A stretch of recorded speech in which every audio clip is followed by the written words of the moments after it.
rookie Larry Collins from Texas A&I. Down deep, along with Keith Wright. Roy Girella tees it up at the 35 on the grassy part of this field to our right. And he may be indicating to the official that he's having trouble getting the ball to stand up there. And the Browns, as we told you, in white jerseys, orange pants, orange helmets. Steelers, black on top, gold below, and black helmets. And the crowd is just buzzing right now. 83,000 plus, and they're still coming in. Kickoff will carry right to left. Girella checks the wind. Here he comes. Roy Girella kicks it, coming down relatively short. Keith Wright at the 8, over the 10, the 15, the 20, the 25, and brought down beyond the 30-yard line. The tackle made by Tony Dungy. As they switch footballs and mark it now at the Browns' 31-yard line. First down and 10 yards to go. Now let's see who the running backs will be. Greg Pruitt in there. 5'10", 196-year veteran from Oklahoma. He makes things happen. Cleo Miller is the fullback, and they line up in a slot I. Slot man to the right side. Now they shift. Well, they shift out of the I, back into it, and out of it again. Now they send Pruitt in motion. Handing the ball off to Miller, and he's running to the left. Cannot turn the corner. Hauled down along the 30 by Lauren Taves. Running to the left on a sweep, trying to turn the corner. Taves got him. Blunt over to help contain him, and he is brought down behind the 31, so they lose a half yard on the play. And the Browns gave the Steelers a lot of razzmatazz on the first play. Dwight White fired in there, was not able to make the tackle, got a piece of the shirt, but slowed down the runner. Good drive by Dwight White. De Leon goes over the ball. They're in the I formation. Split a man to the left, flank a man to the right. Split backs behind the quarterback. Now they bring the wide man from the right in motion. Handing it off to Pruitt. And he's running to the right, and he is nailed. Brought down by Jack Ham. Back at the 27.5-yard line. He could not turn the corner. Ham fired up from his left linebacker position. And he got him and nailed him. They're going to give him the 29-yard line. A very generous call. So that's a loss of 2 more yards. And it's going to be third down, 12.5 yards to go for the Cleveland Browns, as John Banaszak goes off the field, and Dirt Winston becomes a 4th linebacker in what they anticipate to be a passing situation. Dave Logan sets up to the left. They bring Reggie Rucker, the 6-year veteran from Oklahoma, to the right. They split their tight end, Ozzie Newsome, to the right. Back goes Sipe. Setting up, looking, he has time. Now running out of the pocket, coming to the right. Here's Sipe still looking, they're after him. They chase him back to the left. He's still got time. Now he's free, looking, throwing too high. And it's intercepted. Mel Blunt has it at the 45. He goes to the 40, the 35, the 30, the far side of the field, out over the 25, the 20, down to the 15. And he is brought down as Dave Logan got one hand on the football, tipped it into the air. Mel Blunt pulled it in at the 45-yard line, angling right over the 40, went to the sideline, and on downfield to the 15-yard line, where Doug Deacon brought him down. You betcha. Mel Blunt breaking a tackle by Cleo Miller at the 40, picking up steam, heading down the sideline, breaking another tackle by Robert E. Jackson, and finally down at the 15. Steeler defense tough. Here goes the Steeler offense. First down 10 at the 15. Crowd roaring. Slot on the right side is Blyer. They give it to Franco. Runs to the right, cuts back. Caught from behind as he went down to the 11-yard line. Play made by Charlie Hall. Mike St. Clair, Earl Edwards, Jerry Shirk, and Mac Mitchell in the front 4. The linebackers, Charlie Hall, Dick Ambrose, and Gerald Irons, the former Oakland Raider. Clarence Scott on the left corner. Tom London on the right corner, a rookie from North Carolina State. Tony Peters and Tom Darden are the safeties. The ball is at the 11-yard line, second down 6, and the official comes in to look at the football, and they're going to switch balls now, even as Mike Webster was over the ball. The Steelers right to left. John Stallworth, wide receiver. Lynn Swan, wide receiver. John Kolb, Sam Davis, Mike Webster, Jerry Mullins, Ray Pinney in the interior line. Randy Grossman, the tight end. Strong right formation. To give to Blyer. Finds the opening over the right side. Puts his head down and bucks down to the 7-yard line. Rocky Blyer brought down by Charlie Hall, the 8-year veteran from Houston. Gerald Irons, the 9-year veteran from Maryland Eastern Shore. Spot the ball inside the 7, where it is going to be 3rd down, 1.5 yards to go. And a crunching block by John Kolb, moving in on the linebacker, Dick Ambrose. Kolb flattened him, in went Rocky for the gain. All right, we have the wideouts go to the sideline. Corson and Peterson are in. We have 2 tight ends. Mullins to the right. Peterson to the left. Now we bring our wingback in motion. Bradshaw rolls to the right. He's in trouble. He looks for help. He can't find it, and they ride him down short of the 5. He may have lost the football. It's loose down on the turf. The official goes down. Players scrambling for the ball. May be ruled a dead ball where he went down. They're looking at it. They were chasing the ball inside the 5-yard line. Going to have to mark it at the 5.5. And Jarella comes on. Chuck Noll will not defy the percentages on 4th and less than 1 yard to go. He's going to bring Jarrell out there to try for a field goal to get points on the board at the start of this ball game. Holder is Craig Colquitt at the 13-yard line. A 23-yard attempt. The breezes here are tricky. Colquitt, the holder, at the goal to our left. Ball is down. Jarella kicks it up there, long enough, high enough. It's good. Steelers take a 3-0 lead. We'll be right back.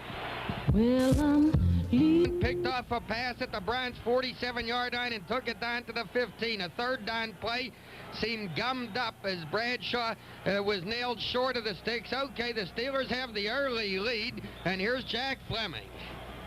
Jarella will do it again, right to left. Teed up at the 35, and he kicks it low. Going to be hard to handle. Bounces off a man's hands back inside the 15. Scooped up at the 11. Larry Collins out over the 20, the 25, and he is brought down at the 27-yard line. Larry Collins on the return. Larry Anderson of the Steelers brings him down. And that was a low trajectory kick. You know it would be hard to handle, and he got it on the bounce and brought it back to the 26.5-yard line. Greg Pruitt, a running back. Cleo Miller, a running back. The wideouts, Dave Logan and Reggie Rucker. The tight end, Ozzie Newsome. Cleveland moving left to right. Pittsburgh lines up in a regular 4-3. The 4-down lineman pulling Ham up on the left side. Plug the gap in the middle with Lambert. Cleveland with a man in motion to the left. It's Rucker. The handoff is given to Cleo Miller, and he plows into the middle, and he gets to the 30-yard line. Cleo Miller stopped by Jack Lambert, the ace middle linebacker of the Steelers. 6'4", 220, 5-year veteran from Kent State, loves to play in Cleveland. And Dwight White again penetrating well and did manage to get a piece of the ball carrier and trip him up, cause him to stumble into Lambert. So, okay, it's just short yardage, 2nd down and 7 for the Browns. Here they are out of the huddle, and the white jerseys up over the ball. Strong right formation to the near side, and they flank Reggie Rucker in this direction. Now they're doing that maneuvering in the backfield. They're in a wide set now in the backfield. Rucker in short motion to the left, and a handoff to Cleo Miller trying to get outside of the left. He's going to make it along the 30. Then he is attacked and brought down by Mike Wagner. Wagner firing up there. Caught him as he crossed the 30-yard line and brought him down at the 31-yard line. And Wagner, the 8-year veteran from Western Illinois, coming up there like a bullet. They appear to be fired up. And just as he turned the corner, got him at the 31-yard line. It's going to be 3rd down, 5.5 yards to go. They've got to take the ball from the 31 to the 36.5 for a 1st down. Calvin Hill, the veteran, replaces Greg Pruitt. Hill, 9th year from Yale, rookie of the year in his 1st season. Taves out. Tony Dungy in as an extra defensive back for the Steelers. Cleveland in the I formation, now shifting Calvin off to the left side from the I. Sipe. Play action fake, back looking, throwing to the far side, caught at the sideline by Calvin Hill, and he goes out of bounds at the 39-yard line. Cleveland has picked up a 1st down. Jack Lambert made the stop. So he flared to the sideline, took the pass, and Cleveland has a first down. And that is really the first play that has been successful against the Steeler defense. It's a defense that has given up only 63 points in 6 games. That makes the Steelers the stingiest defense in the entire National Football League. Calvin Hill getting his 7th pass of the season. They're in the I formation. First down 10. Shifting out of the I. Wide set in the backfield. Sipe handing the ball off to Calvin Hill. Trying the right side. Put his head down and bucked into people. He had Jack Ham up over him high. And L.C. Greenwood down in underneath. Not much running space. And trying to do some blocking there in front of him. They could not clear the way. So Calvin brings it over the 40 to the 40.5-yard line. He picked up just over a yard. Second down and 9 yards to go. Hill comes off the field. And back comes Greg Pruitt. 3-0 Pittsburgh. We're in the first quarter. Interception by Blunt. Set it up. The field goal. And Blunt had his 2nd interception of the season. Brian Sipe. Short drop back. Fakes left. Flips it out to the right to the tight end Ozzie Newsome. And he breaks the tackle. Now we see a flag down on the field. Ham was in there, almost had him. He kept fighting and came up to the 37 where Joe Green brought him down. But the flag went down. And we're going to get a clip against the Cleveland Browns, and they have hurt Jack Ham. Ham almost had him, and then he was clipped in pursuit. So Ham is limping a little bit, and we may have to have relief for the veteran from Penn State.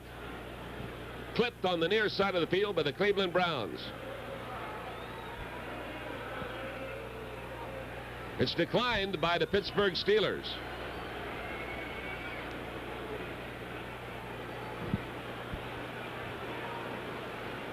So that brings up 3rd down and 13 as opposed to 2nd down and, it would be at least 28 to 30 yards in the spot of the foul.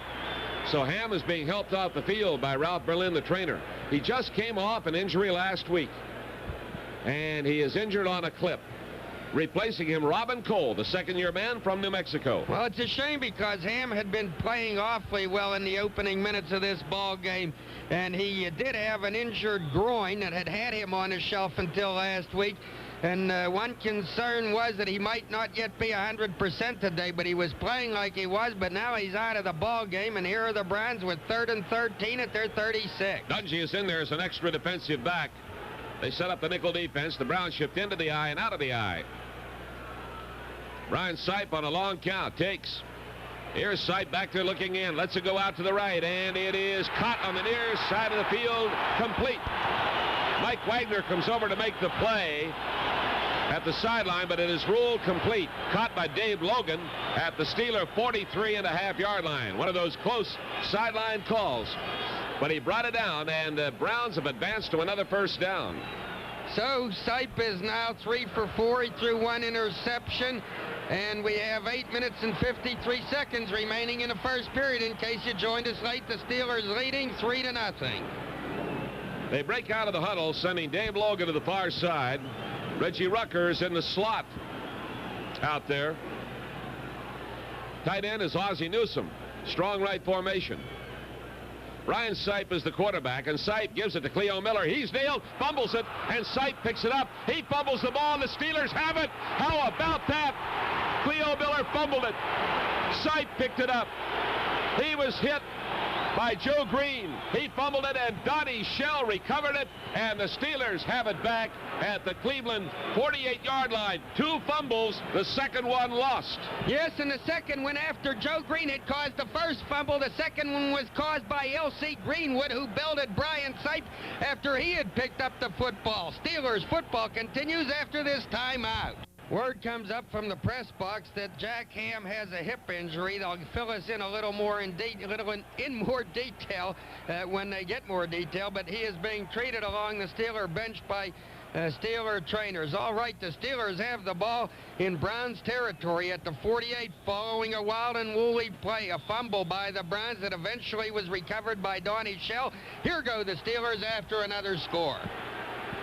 All right, it is first down 10 at the Browns 48-yard line. They move right to left, leading 3-0.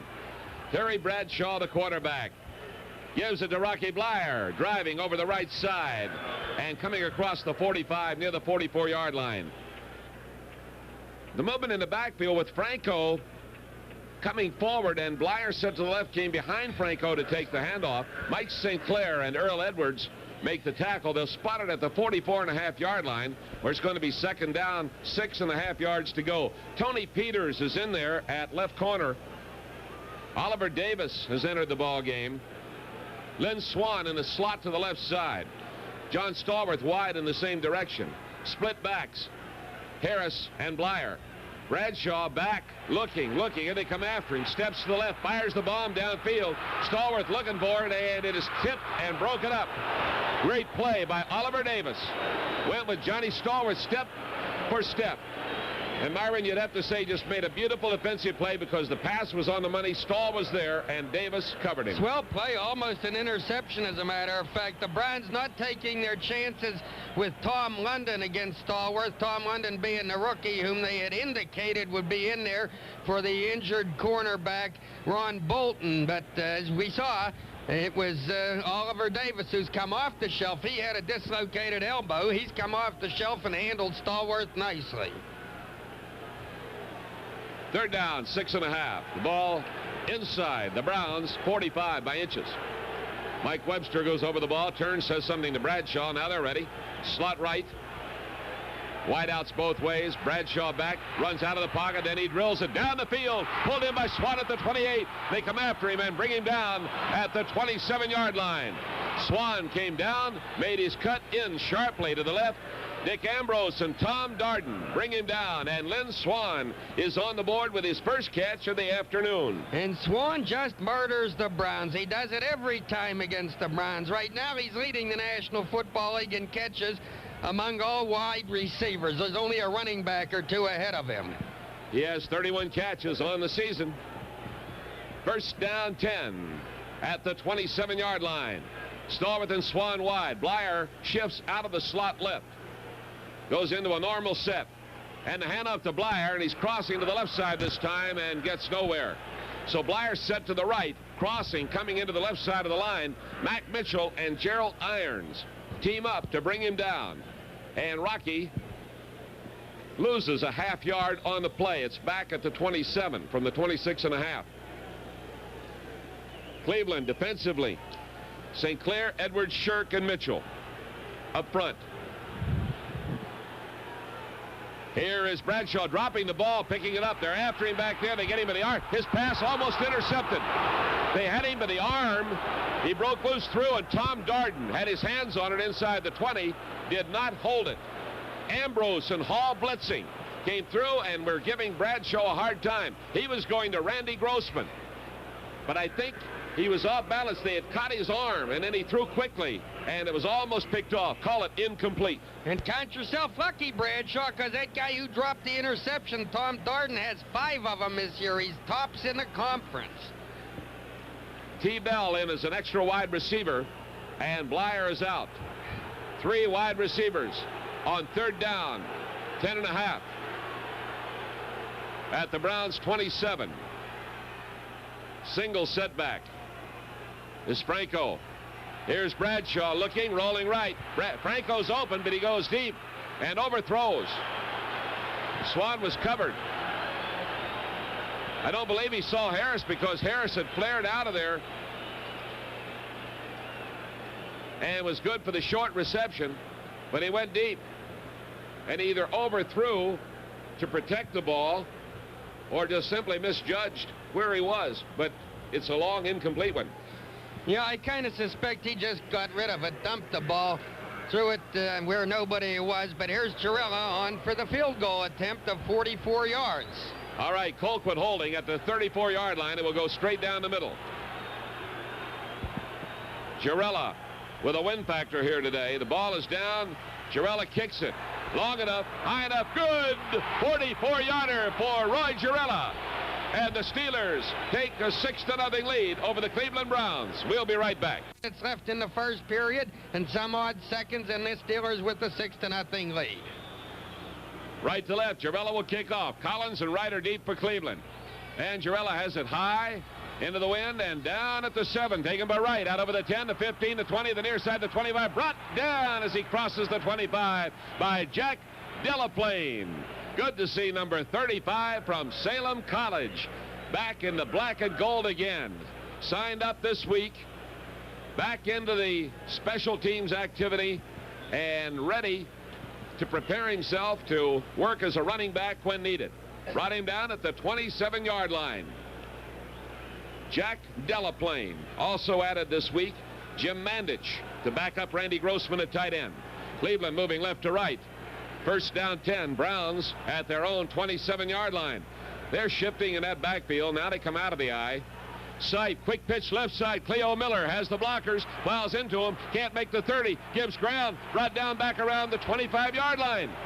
Swarming all over him. L.C. Greenwood working along with Mike Wagner, and Wagner playing like a tiger. So he wound up, after he picked up maybe 3 yards, giving ground back to the 25.5. He winds up losing a yard. I'll tell you, when those Browns try that sweep to the left, they find half a football team waiting for them over there. And what that's all about is that the Steeler defense is just as fired up as can be. Ham has got his trousers hitched up again and is trying to work it out. Jogging around in the bench area over there. Slot right formation. They shift into the eye. Pruitt, the tailback. Miller, the fullback. Play action fake. Sipe rolling out a little bit to the right. Now throwing, and it is incomplete. Intended receiver too high. Reggie Rucker had triple coverage on him. Greenwood and Banaszak putting a great rush on Sipe. Although he drifted out to the right and had time to get rid of it, he overthrew. So it is going to be 3rd down and 11. Word from the bench is that Jack Ham has a pinched nerve in his hip, and he could be back in this ball game. We'll see. Last Sunday, while we were doing the ball game, my dad, who was 77 years old, came up with a pinched nerve, but he wasn't playing football. I hope he's well. Is he well? He is. Good. Hey, they line up in a full house eye. Now they shift out of that into a wide set in the backfield. Put a flanker out to the right side. Look at this. Sipe is back there. Evades them, throws downfield. Got Newsom at the 50 to the 45 and brought down at the 40 by Donnie Shell. The Wizard of Oz got out beyond the secondary. They were gone after the quarterback, and they had them going in there, and he had time to unload it, and Newsom straight down the middle took it. 34-yard pass.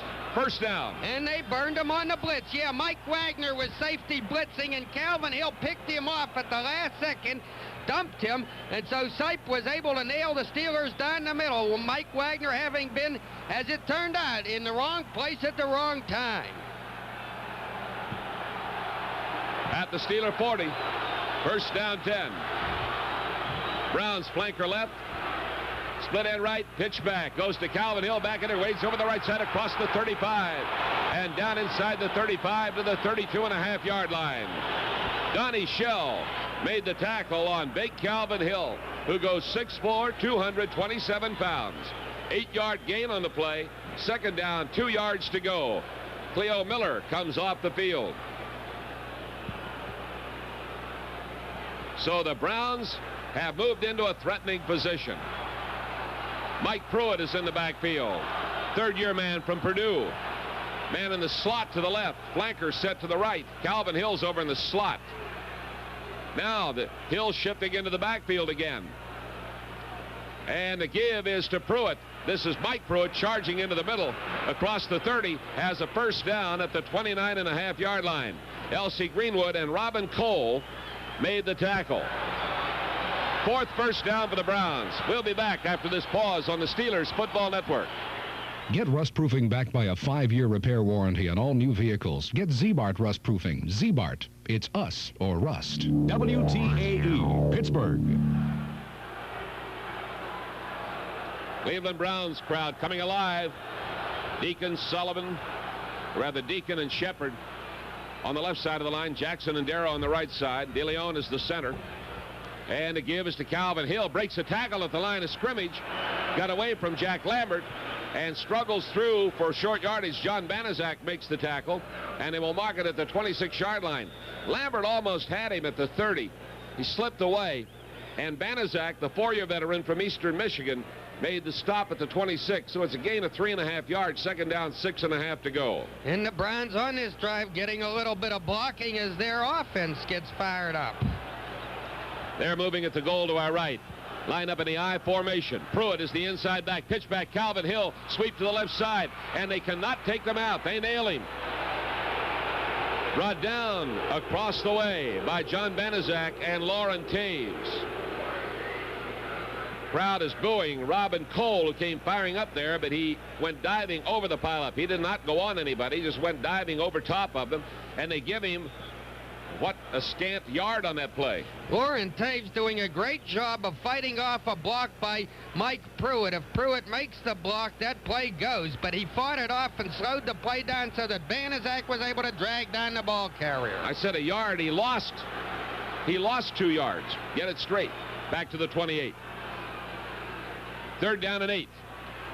Sipe rolling right. They're in pursuit of him. They got him trapped. He goes down. He gets up. Here's a clip on Lambert. He fires open man down at the 15, over the 10, and inside to the 7-yard line. Calvin Hill, the receiver. They almost had Sipe deep. We saw Lambert clipped. Nobody picked it up. And downfield, they hit their target. And Mike Wagner made the stop at the 7-yard line on Calvin Hill. Tom DeLeon clipped Lambert, no question about it, but they blew the call at inline. L.C. Gray was clipped, but that's beside the point now because the Burr territory. Sipe, a very talented and game quarterback, was almost sacked for the big loss, but he got away, and he was aided by the clip on Lambert. Sipe at the 7. Sipe on a flag down gives the ball to Greg Pruitt, and Pruitt nailed, moving to the left. Now what have they done? It's a fumble, and Joe Green recovered. There's a fumble down there. Pruitt lost the football when he was hit, Jack. Joe Green has recovered the fumble down at the 5-yard line. There was a flag down, but Pruitt coughed up the football, and Green recovered, and the Steelers take over at their own 5. This is some kind of a football game. It's the third turnover that the Steelers have benefited from. They've picked off an interception and recovered 2 fumbles. You betcha there was a flag in the Cleveland backfield. Probably was going to be a holding call, but it doesn't matter because the Steelers take over the football at their 5-yard line. This broadcast is authorized. 5-yard line. First down 10 for the Steelers. They move right to left, Myron. And they lead 6-0 with 1 minute and 11 seconds remaining in a wild and woolly first quarter. Out of the huddle, Mike Webster goes over the football. Stallworth wide left to the near side. Blanker to the right side is Lynn Swan. Handoff. Franco treading very carefully up to the middle and getting to the 10-yard line, where Gerald Irons tugs him down by the legs. Franco looked like he might be walking on eggs that time, very carefully finding the hole and coming through it and picking up 5 yards. It was a nice run. Franco has only carried twice in this ball game so far. He's got 9 yards. Clock reading, 45 seconds to play in the first quarter. Sun shining on Lake Erie, but not into the stadium. Blyer's in the slot close on the left, then backs up. Gets into a regular set. Here's the give to Blyer. Trap. Angles into it, gets a couple of yards, and is thrown back by Dick Ambrose, the middle linebacker from Virginia, and Gerald Irons and Charlie Hall. Good action by the Cleveland linebackers that time as they set a trap and sent Blyer through it. And now Rocky is out of there, and we come back in with T. Bell, the second-year man from Arizona. They always list him as Theo, and he doesn't like that name. His name is Theophilus. His nickname, he says, is T, not Theo. And this is the Steelers' answer to what they will be doing part of the time without Big Benny. 3 wide receivers. Hey, look here, Steeler fans. We're at the end of the first quarter, and the score, Pittsburgh 6, Cleveland nothing. Love it. Starting the second period at their own 14-yard line. 3rd down and 1 to go. Corson and Peterson are in there, 2 tight ends. Give to Franco. He was working but couldn't get it. Hitting into the right side, struggling. Charlie Hall determined to stop him and did stop him short of the first down. And that is 4th down. Swan and Stallworth came back out there. I don't know why. Now they're going back and the kicking team comes on. First punt of the afternoon. and it will be from the 14-yard line.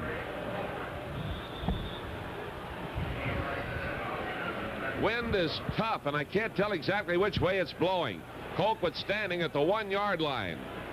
Punt will carry left to right. Browns going deep. Here's Colquitt getting away. A booming one up into the wind, brings it down at the Cleveland 41-yard line, and going down on the turf, Keith Wright. And then as he gets up, he is nailed by Randy Rudershan, a 45-yard punt.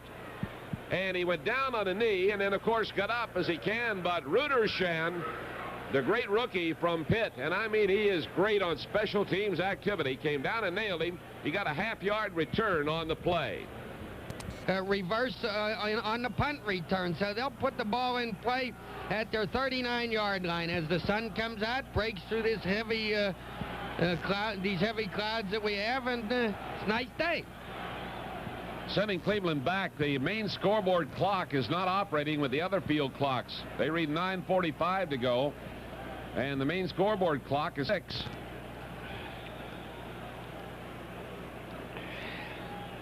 An official looks up at the clock, but they're going to go ahead and play without it. They have a new scoreboard here, and it's not like the old scoreboard. They don't make them like they used to. Well, Pruitt went into the eye, shifted off the eye. Greg Pruitt back in there. Sipe drops back. Sipe looking, flips it out into the left flat. Incomplete off the fingertips of Cleo Miller out at the 42-yard line. Donnie Shell up the cover. Incomplete pass. 10 passes tried by the Browns. 6 of them completed. Second down 10 at the 39-yard line. They're announcing now that the main scoreboard clock is not operating correctly. I was listening to the Georgia LSU game last night. They had the same problem at the very start of the ball game on the opening kickoff. Lauren Taves out now. He'd been back in. Tony Dungy replaces him, 5th defensive back. Newsome goes wide to the right. Slot man set to the left. Sipe hands that ball off, and here goes Greg Pruitt. Nailed. Came straight across, cut right, running along the 42.5-yard line, brought down by Jack Ham, who played it perfectly. So it was a little draw action as Pruitt took it and picked up about 3 yards. Yeah, they trapped Joe Green beautifully, and the hole was there. And that's why it's so important to have Ham in that game, because when you got that Greg Pruitt and you're showing him a little daylight, you have to have a really nifty outside linebacker. And that, of course, is Jack Ham, and he was there. Picked up a penalty marker on that play, and they're going to mark one off against the Browns. Keep walking. 10 yards. That has to be a holding call against the Cleveland Browns. Back to the 32-yard line. A hold against the Browns. Total of 15 yards on 2 penalties against the Brownies. And they're looking now at second down and 17 yards to go. Imagine they'll be throwing. They've thrown a lot today, 10 times already. Reggie Rucker to the left. Dave Logan to the right. Sipe is dropping back, and they're trying to get to him, and he fires it up the middle to Pruitt at the 40, and he's brought down by Ham at the 41-yard line. Pruitt on a slant coming out of the backfield, took it at the 40. Ham made that nice quick play on him at the 41. So they come back up within the sticks, and they have a 3rd down 9 play coming up. That is their 11th pass, 7 completed. New quarterback going in for the Browns, Jack? This is what they've been doing. This is Mark Miller that they run in spot situations, a rookie from Bowling Green. They use him like the guy at Denver. Weiss. This one's in trouble. They had him. There he goes. Down he goes.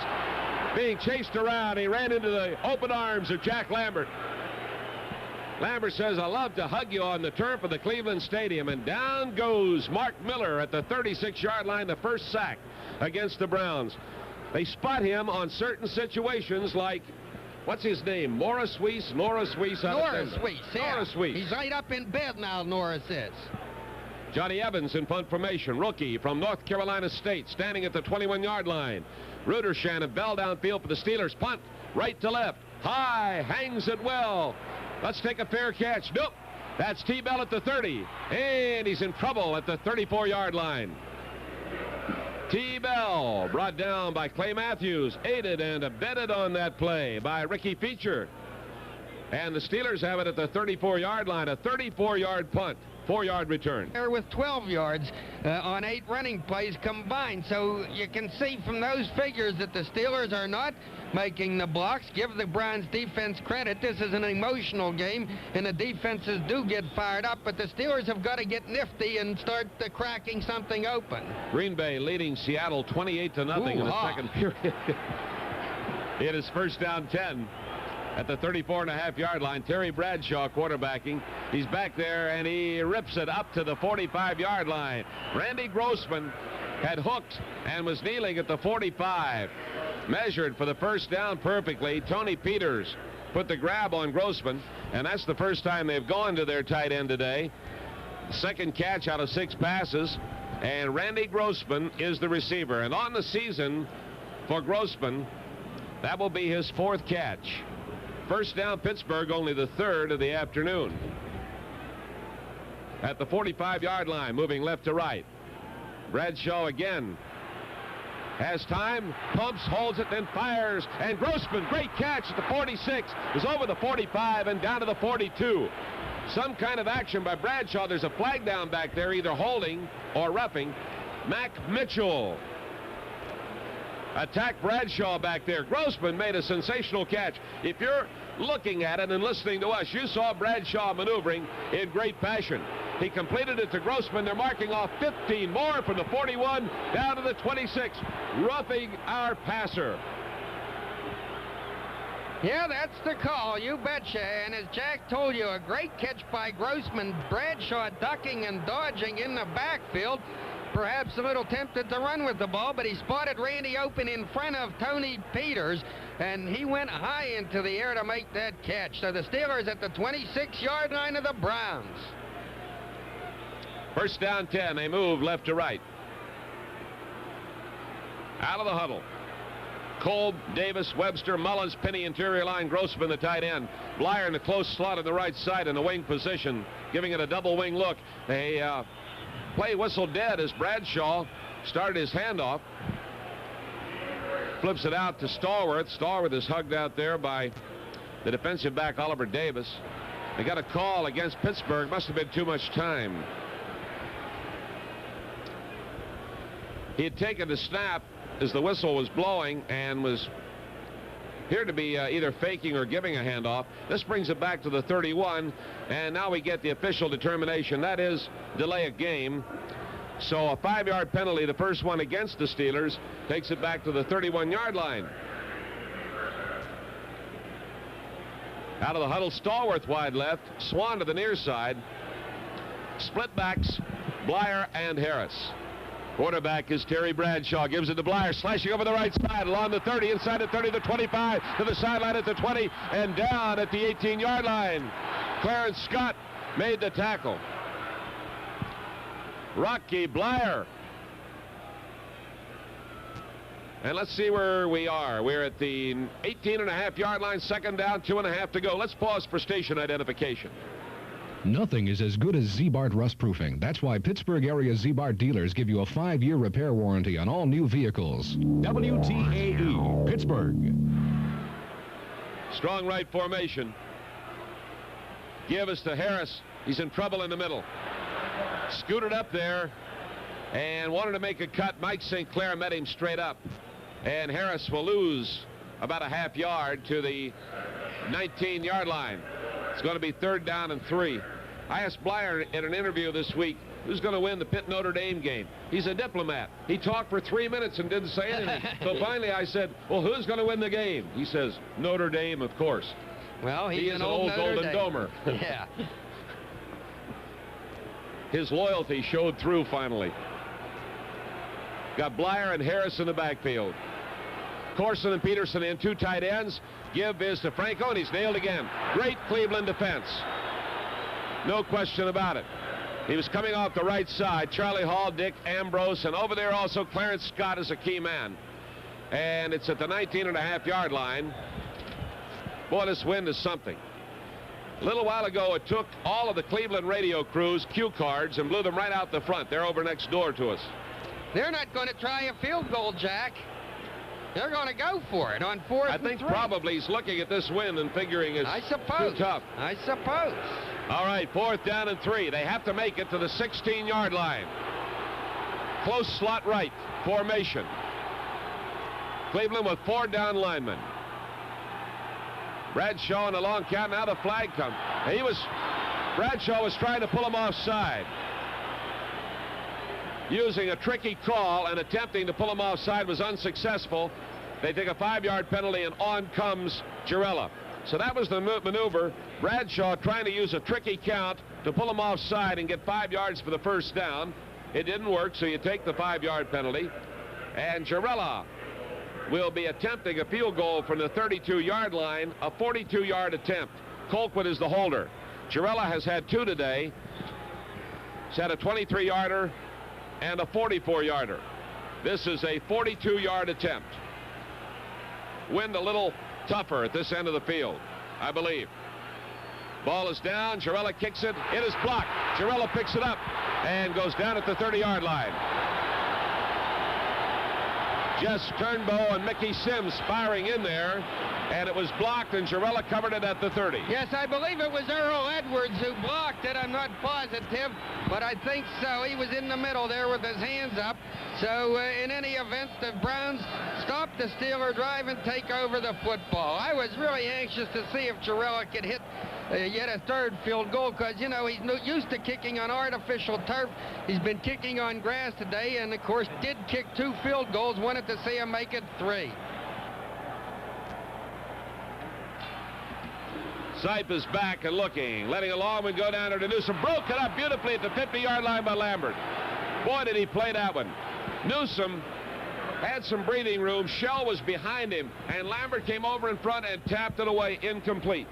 And word comes from the press box that, yes, it was Earl Edwards, as I had surmised, the 6'7" defensive end of the Cleveland Browns, who blocked Roy Girella's attempted field goal. At the 30-yard line, 2nd down 10. We have 5:25 to play in the first half. Pittsburgh leading 6-0. The Browns have the football, moving right to left.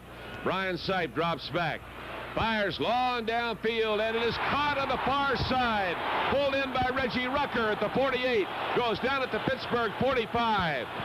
Covered by Ron Johnson and Donnie Shell, and he made a sensational catch as he beat his man over there, went into the air along the sideline, and picks up a first down at the Steeler 45-yard line, a 30-yard pass. Make that 25-yard pass. It's Reggie Rucker's 300th pass catch of his career. Ron Johnson actually had great position on him.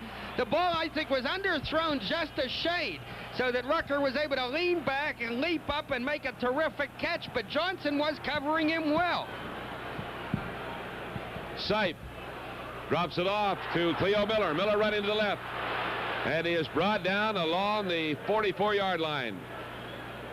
Here at the near side of the field, up came Mike Wagner, who was just playing some kind of a game today, and Cleo Miller used a stiff arm on him, but it didn't help, and Wagner just rode him down, gave him about a half, 9.5 to go. That's got to be this 2-step edge on Wagner there, as he tried to turn the corner, and Wagner simply caught him and ran him down.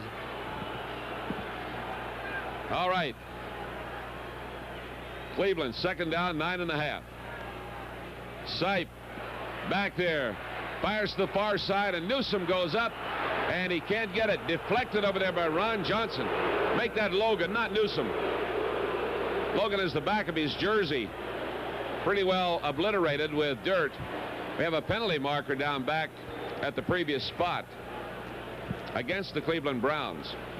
Dave Logan, 6'4", 216. Ozzie Newsom, 6'2", 225. They're pretty close to the same size. You normally look to the tight end to be considerably bigger. We're at the Pittsburgh 44-yard line, and they're marking off 10 against Cleveland back to the Brownie 46-yard line, and it's a holding call against the Cleveland Browns. This will be the 4th penalty for a total of 40 yards against Cleveland. Cleveland has 2nd down, 19. The Steelers are nice and clean today, aren't they? How many penalties do they have? Well, we have one for illegal procedure, right, and one for delay a game, something like that. Sipe is back. Now Sipe running forward, looking. He's got rope and room. Here he comes over the 50, the 45, and he's brought down along the side. The flag goes down. Tackle made by Lauren Taves, and Lambert came in late. And we may lose some ball players. Here goes the flag again against Lambert. They threw one flag and now two flags, and that is trouble. Wagner is mad. I think the second flag was for bad language on Jack Lambert's part. I really do. The play was at the 41-yard line at the near side of the field in front of the Cleveland bench area. Make that the 46-yard line. They're at the 45 with the football. Got a personal foul against Pittsburgh.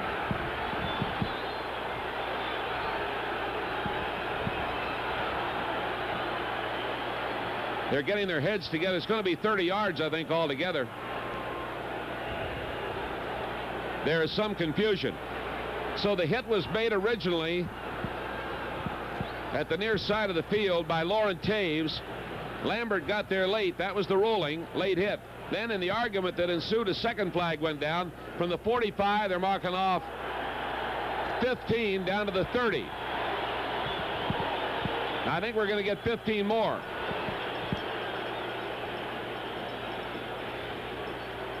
They're still standing over the football. Here's the signal. Personal foul against Pittsburgh.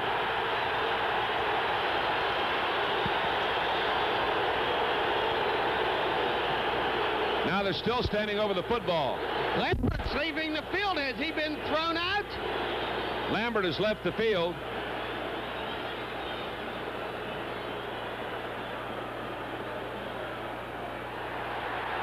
He's gesticulating at Noel, who may have simply pulled him to cool him off. Noel is calling for an official. They're still standing over the ball at the 30. And there's still another flag dropped in the dead ball situation. I've forgotten who the receiver was.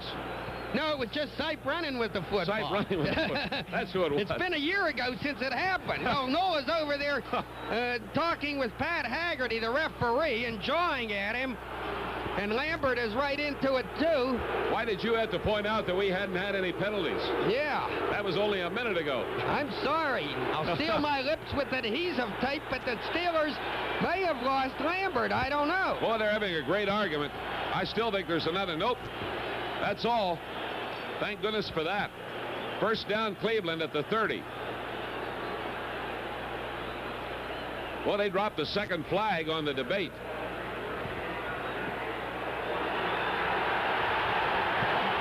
They're announcing that Lambert's been ejected. Yeah, he's disqualified, Jack. Just got the word. He's out of the ball game. Here comes Cleveland, and the handoff to Cleo Miller. Crossing right to left through the middle and going down to the 26-yard line. Cleo Miller carrying the ball. John Banaszak, Lauren Taves, and Dennis Dirt Winston making the stop at the 26-yard line. Second down and 5.5 yards to go. Well, boy, that is strong punishment, taking your middle linebacker out of there, and as near as I could tell, it was for cussing the official. That's when the second flag went down. Yeah. Reggie Rucker to the right, Dave Logan to the left. Sipe, quarterback in the Cleveland Browns. Pittsburgh leading 6-0. Sipe on a delay, faking on the end around, flips it out the right, open man, Miller at the 28, over the 25, and brought down at the 21-yard line by Dirt Winston. They faked a reverse to Ozzie Newsome on the tight end around, and then flipped it on a flare out to the right side to Cleo Miller. That is their 14th pass, their 9th completed. And the ball is at the 21-yard line, third down, about a half yard to go, and they bring in different people, Oscar Rohn and Gary Paris, and they'll go into a short yardage offensive formation. 2:21 to play in the first half. The only explanation I can get on Lambert is they say they threw him out for misconduct. Maybe he threw a punch. 2 tight ends down there. Wing back left. And a handoff and the play is stopped. Greg Pruitt is nailed. Little loss in there. Dwight White down at the bottom of the play. See where they uncover the football. Golly, some kind of a first half. Whew. You knew it was going to be that way. At the 21-yard line now, Cleveland has 4th down and 1 yard to go. Less than 1. About 3/4 of a yard now. Calvin Hill comes in. Greg Pruitt comes out. 2:03 to play. The first half. We got the 2-minute warning coming up. There it comes. Automatic timeout. So with Pittsburgh leading 6-0, there's a timeout in the ball game. We'll be right back. Football from their own 30 on this drive. And Dirt Winston is, of course, the man who has taken Jack Lambert's place at middle linebacker, and so far has played well.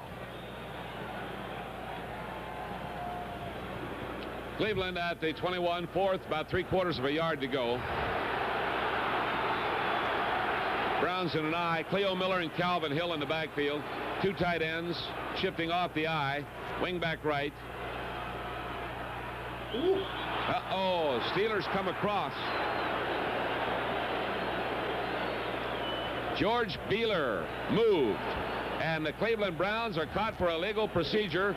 And that is going to bring Cockcroft on because J.D. Fogarty was cogitating whether they should go for the field goal at that point. Beeler, the man who used to wear Vaseline on his shirt at Oakland, committed the error. When Joe Green couldn't get a hold of him. But I think maybe they were just simply trying to draw the Steelers offside and they gummed up their own plan. Do you think? Right. Possibly. Beeler I don't know. goofed it up. They're doing the same thing that our team tried to do at the other end of the field. Okay, Cockcroft is on, and his shot is going to be a 42-yard attempt. Dave Logan, the holder, at the near hash mark. At the goal to our left. It's down. Cockcroft kicks it high enough, long enough. It's good. 42-yard attempt. Penalty markers down now. Uh-oh. This may change the strategy. They may decline the score. Got a roughing the kicker call.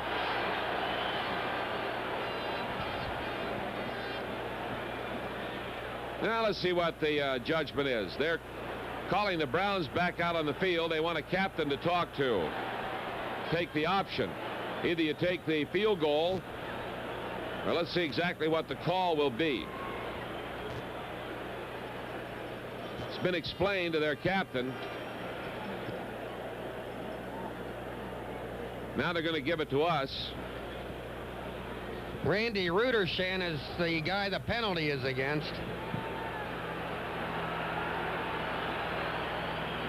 Now they mark off 5. That's an automatic first down. Personal foul, roughing the kicker. First down, Cleveland at the 20-yard line. Okay, that's their 8th first down. Takes the ball down to the 20. So they decline the field goal. They get a first down at the 20 with 1:55 to play. Out of the huddle, Rucker goes to the right. Logan comes left. Strong right formation. Ozzie Newsome, the tight end. Out of the I, they shift. Bring Calvin Hill to the left side.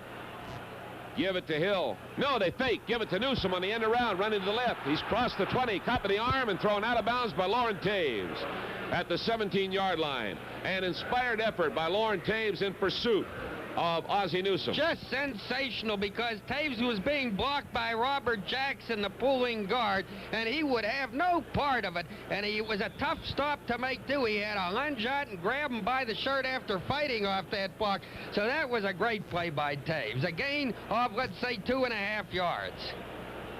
Marked the ball at the 17-yard line. The clock stopped on the out-of-bounds play at 1:49 to go in the first half. Pittsburgh leading 6-0. Cleveland is at the Steelers' 17-yard line. Slot man right, flanker right, split end out to the left. Sipe is back, lobs it out here to the left, and it is caught in the end zone on a great play by Logan. Slipped in front of Mel Blunt. Went up in the air. and made a great two-handed catch. Sipe laid it on the money. A penalty marker is down. Penalty marker down on the play. So now we'll get the call. It's going to be against Pittsburgh. Whatever it was, he didn't signal. It is declined, and the touchdown stands. Well, what happened was in a blitz, still in all, Melvin well covered in the corner of the end zone, but Logan got in front of him and went up and made the catch. Spunt was there, but he wasn't up to it as Logan picks off the touchdown pass. The Browns now trying to go out in front on the extra point. 6-6 tie, and we've got Cockcroft kicking at the 10. Logan the holder. Ball is down. Don Cockcroft kicks it, and it's up there good.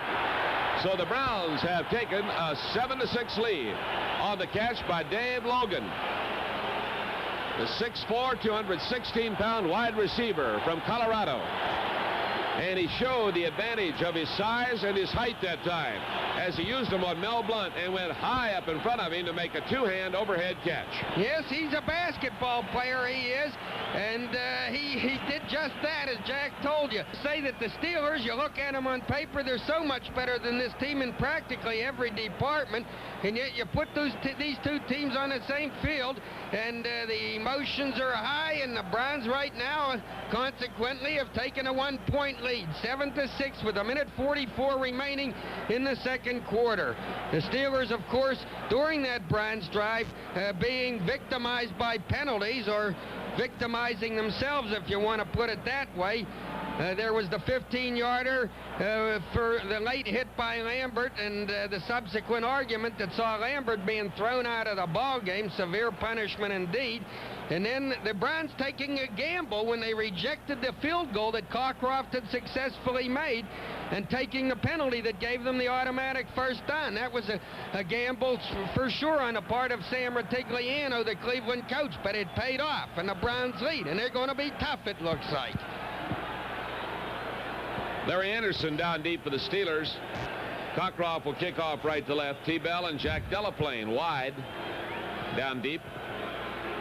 Cockcroft kicks it, sailing, coming down, bouncing at the 12, back to Anderson at the 5, out over the 10, the 15, the 20, 25, finds a lane, the 30, the 35, gets by a man, he's going to go to the 45, the 50, he's the Cleveland 40, the 30, look out, heaven, here he comes into Lake Erie, a touchdown, 95 yards, Larry Anderson of the Pittsburgh Steelers, shove it down their throats, put it right in there, 95 yards, and the Steelers bounce right back. And that'll teach the Brownies what they were trying to do is tackle the football. First one guy took a swipe at it, then another.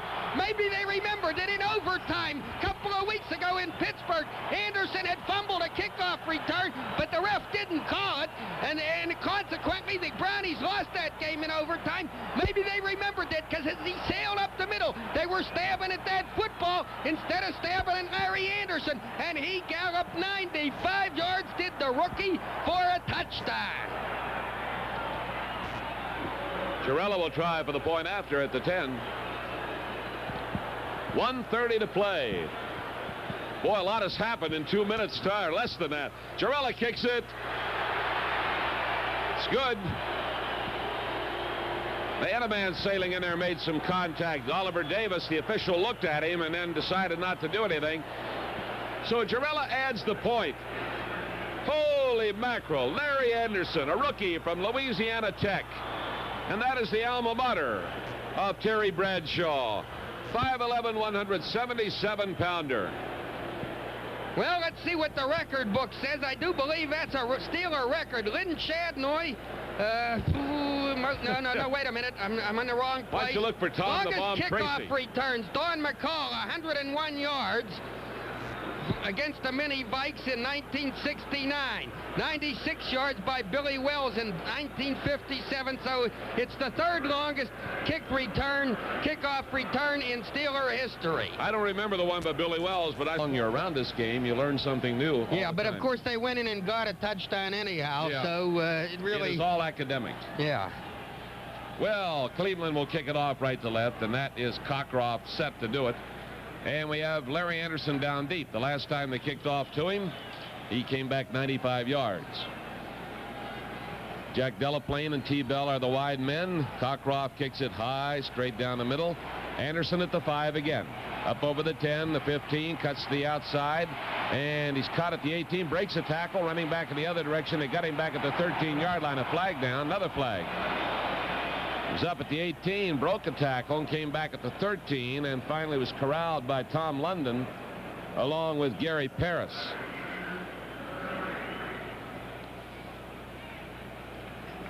And now let's see what's going on.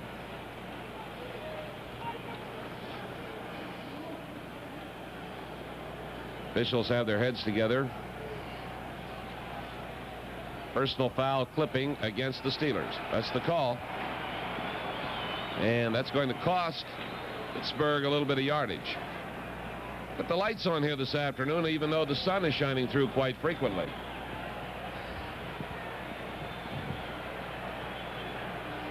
Oh, Chet puts the Steelers in the hole, but good. They're at their own 7-yard line.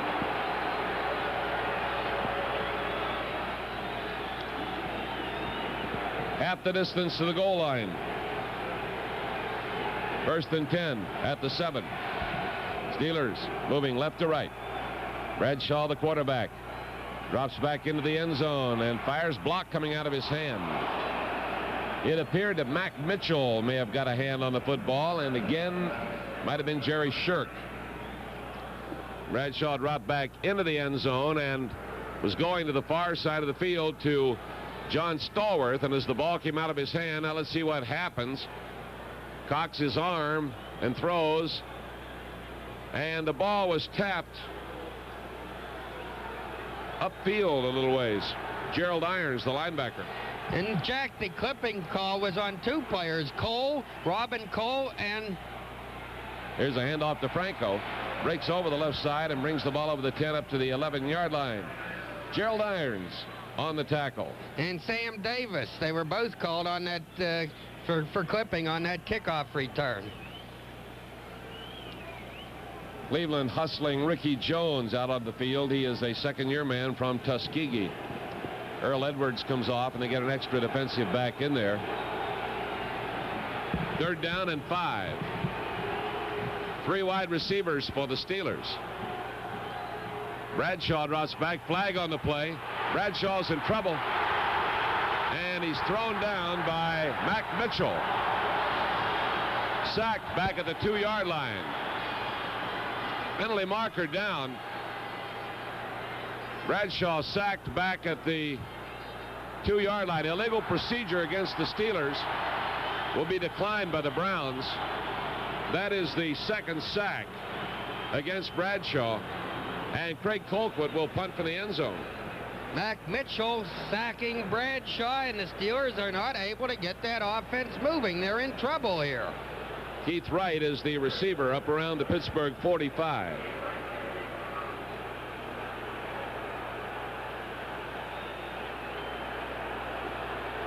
All right, we're ready. Colquitt deep in the end zone. Snap. Gets it away. And here is the pass there, taken at the 41 by Wright, down over the 35 to the 30. Wright on the return, tackled by Sid Thornton. 40-yard punt. Setting the Browns up at the Steeler 30-yard line. 1st down 10. Have you noticed that the floor of this booth up here on the roof has been trembling? Is that because people are stamping? I never trusted this booth. We could blow away. I think it's the wind blowing. They put Reggie Rucker in the slot left. Now they take him in motion to the right. And the ball off to Cleo Miller, and he finds a hole, but it closes up very quickly.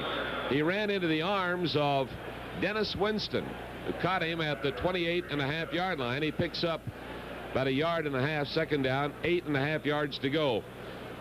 Dave Logan, wide receiver. Doug Deacon, George Beeler, Tom DeLeon, Robert E. Jackson, Barry Darrow in the interior line. Ozzie Newsome, the tight end. Reggie Rucker, wide receiver. Cleo Miller and Greg Pruitt are the running backs. Brian Sipe, the quarterback. in the eye. Pruitt at the top of the eye shifts over to the right side. Now he comes back to the left side. Here's Sipe. Back, throwing, and it's intercepted at the 12. Picked off by Mike Wagner up over the 25, the 30, and he is knocked down at the 31-yard line. The tackle was made by Henry Shepard. Now the pass was intended for Ozzie Newsome. Into the arms of Wagner. And what worried me was Wagner took the shot right on his neck there as he was brought down. That is the second interception for the Steelers today. Blunt had the first one. And that is a big play because the Browns right off the bat in the second half had put the Steelers in the hole and then got in good field position at the 30 and were in a position to get on top of this game. So it's a big play, and we'll be right back. Gotta meet the morning train. Gotta rush to catch my plane. Gotta drop this package off, but first I've gotta stop at golf. People, all kinds of people, more than a million a day. Keep their lives moving on by. Offensively, they lead 13-7. First down 10, Steelers at their own 31. Bradshaw quarterbacking, quick pitch to Franco with Blyer blocking, running to the left, tries to turn the corner and is pushed out of bounds at the 32-yard line. Gerald Irons and the Cleveland defense moving with the play and keeping Franco contained so that he picks up only 1 yard. And the sweep to the left did not work. Second down and 9.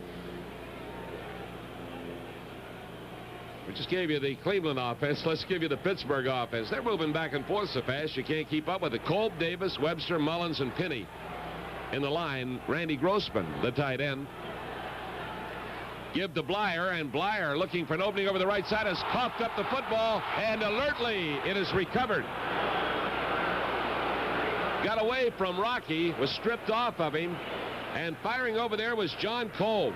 What a play he made, because the Browns were going after it, and Kolb came from the opposite direction and dived in to save the day. Yeah, linebacker Charlie Hall had reached out and punched a football out of Rocky's hands, and there were Browns all around that football, but as so often happens, they weren't able to get it, and the Steelers, John Kolb was in a position to fall on the ball, and he did. So the Steelers get a break there. So Harris limps off the field, and he's replaced by an extra wide receiver, T. Bell. Bradshaw backs up. Bradshaw firing, and Swan a diving catch at the 41, and down on the turf he takes a lick from Dick Ambrose to make sure he's down. That will require a measure. Oh, they set it back at the 40 and a half. That is bad. That is a bad move because he was at the 41-yard line, and they gave him the hit, and they set it back a half yard, and that's going to miss a first down, I believe. They're looking at it. Official indicating by inches. He's absolutely full of beans. That is the 11th pass thrown. 4th catch. Swan's second.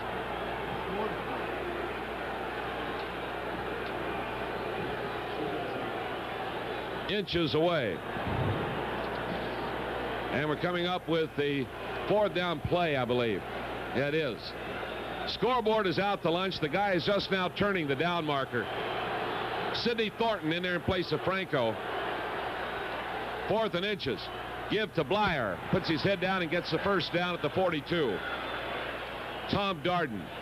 Steelers get it the hard way, thanks to very poor judgment on the part of that official. First down. That was a big gamble, particularly when you consider that the Steelers' running game today has been going nowhere. Let's pause now for station identification. Nothing is as good as Z-Bart rust proofing. That's why Pittsburgh area Z-Bart dealers give you a 5-year repair warranty on all new vehicles. WTAE, Pittsburgh. Marking at the Steeler 43, first down 10. Bradshaw back, they're after him.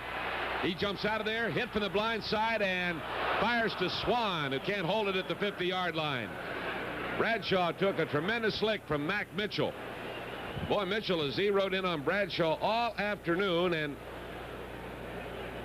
be interesting to see who he's knocking over to get in there. Well, that ball was catchable, and it wasn't caught, and so Bradshaw is now 4 for 12. Mitchell, well, he plays the right side, so he's going up against the left tackle, the Steelers' left offensive tackle, who is a pretty good tackle, right? Yeah, right. I'm talking about Mr. Cole. That's right. He's been in there all afternoon. Slot man to the left. Fake by Bradshaw. And then a give Blyer. It wasn't a fake. Blyer took it. And up over the 45 to the 46. Gerald Irons made the tackle. Advanced the ball to the 46-yard line. They have moved the sticks to the near side of the field. And unless we stand up, you cannot see the near sideline from the roof here. Franco has suffered a knee injury. That's one more piece of bad news. 3rd down and 8. Here's Bradshaw hitting his man out T. Bell in the left flat, and Bell does not pick up a screen, but he crosses the 50 and goes to the Cleveland 47.5-yard line. Gerald Irons made the stop. They may have been looking for a screen. They didn't get it, and again it looks like they're inches away, maybe a half-yard away from a first down on the far side of the field. Well, he had Randy Grossman out in front of him, and Grossman gave T. Bell the block, but Bell was caught from behind. Otherwise, maybe a sizable gain. They're measuring now for the first down. Bell's 2nd catch of the year. It's a little short. 4th down and a half-yard to go. He's going to go for it.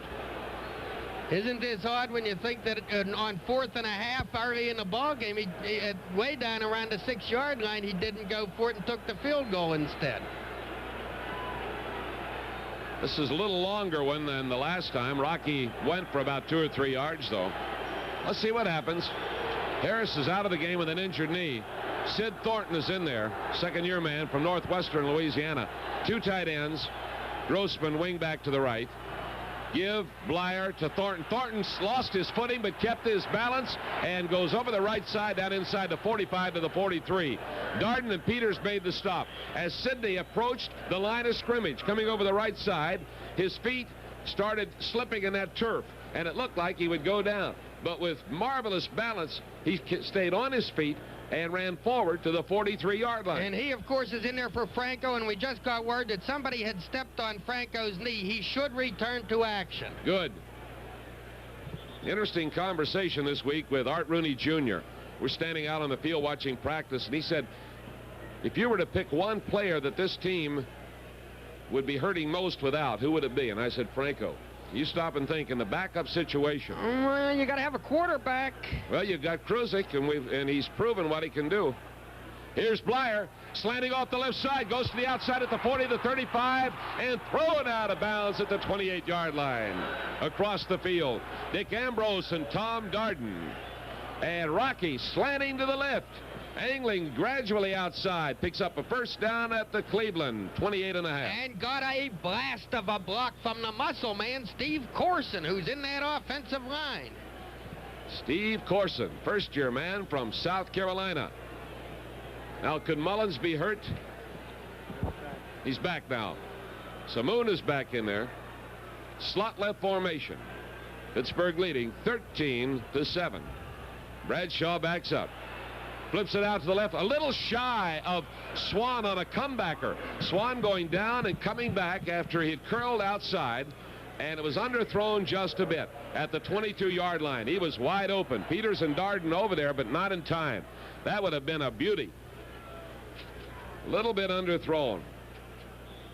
So we go to 2nd down 10. No game next Sunday, but a week from tomorrow night, the Houston Oilers at Three Rivers Stadium in Pittsburgh. Another big AFC Central Division game. We'll be there live. Bradshaw moves Blyer over a step. Bradshaw looking quickly to throw out to the right. Swan takes it at the 12, breaks the tackle and goes in. Swan took it at the 12, broke loose from Tony Peters, galloped into the end zone. Bradshaw to Swan, and the play covers 28 yards. 28-yard pass, and at the 12, Myron, he took it and eluded Peters and went right in. Right, he had beaten Peters. He caught the pass. He felt Peters' hot breath on him, knew Peters was coming at a furious pace, so he just took a little step inside him, pivoted around inside him, and he was home free. The Steelers get a little breathing space here. They lead 19-7. A 28-yard touchdown pass. 11 yards, or rather 11 plays, 69 yards. Girella going for the point after. Kicking toward the lake in the general direction of Canada. It's up there, and it is good. Girella adds the point. Steelers lead 20-7. Steelers football continues after this timeout. To a 69-yard drive, a touchdown. It gives the Steelers a 20-7 lead, and if they win today's ball game, they'll have a 3-game divisional lead going into a 3-game homestand. So it would really be a sweetie of a cushion for the Steelers. And right now, well, they're in pretty good shape with a 13-point lead, but these ball games are tough here in Cleveland, so don't start breathing easy yet. Girella left to right from the 35, right of Miller deep for Cleveland. High, coming down to the 7. Cleo Miller pulls it in, out over the 15, the 20. He is nailed at the 22-yard line. Sidney Thornton. What a driving tackle, the classic tackle, as you would see it in an old Canute Rockney movie. And as you saw it down here, too, I don't know, I never, well, how do you like you're my full Norwegian? of similes, metaphors, all kinds of imagery today. I am in a metaphoric... That's right. Hog heaven. 23-yard line, first down, 10 Cleveland. Brian Sipe moves Pruitt off the top of the eye to the left. Here's Sipe giving to Pruitt. Pruitt finds a little hole, slips through it over the 25, and comes out to the 27.5-yard line. Joe Green and Donnie Shell get the tackle. By the way, Jack, one of our listeners called me this week and suggested we bill ourselves as the dynamic duo. I didn't particularly like it because he designated me as Robin. All right, Batman, are you speechless? What is Robin like? Peter Pan or something like that? He's a little guy. Oh, a little guy. I am speechless. Quick pitch to the left side. Miller turns the corner over the 30 and then is pulled down at the 33-yard line. First contact by Dennis Winston, and Mike Wagner over there quickly again to help out. Greenwood, Green, Banaszak White up front. Ham, Winston, and Taves the linebackers. Lambert was ejected from the game in the first half if you tuned in late. Johnson and Blunt on the corners. Wagner and Shell are the safeties. And it is a first down for Cleveland. And if you tuned in late, I'll mention that those 20 points the Steelers have are the result of 2 field goals and 2 touchdowns, not a missed extra point. Dennis Winston limping just a little bit. All right, the Steelers pull a backer up on the right side. Strong right formation for Cleveland. And the give off the left side. And look at Cleo Miller come up over the 40 and out to the 41-yard line. Nice run. Wagner down there on the tackle. Taves, Winston, spotted at the 41-yard line. And now Cleveland going back to the basic bread and butter type attack, picking up 8 yards, second down 2. Believe me, as Myron said earlier, they're not dead. This is still a ball game and remains a tense situation, but the crowd is a little quieter. That helps a little.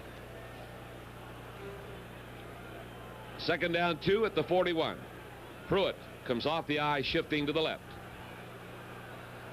Here's Sipe giving to Pruitt. Pruitt looking for an opening, and he doesn't find it.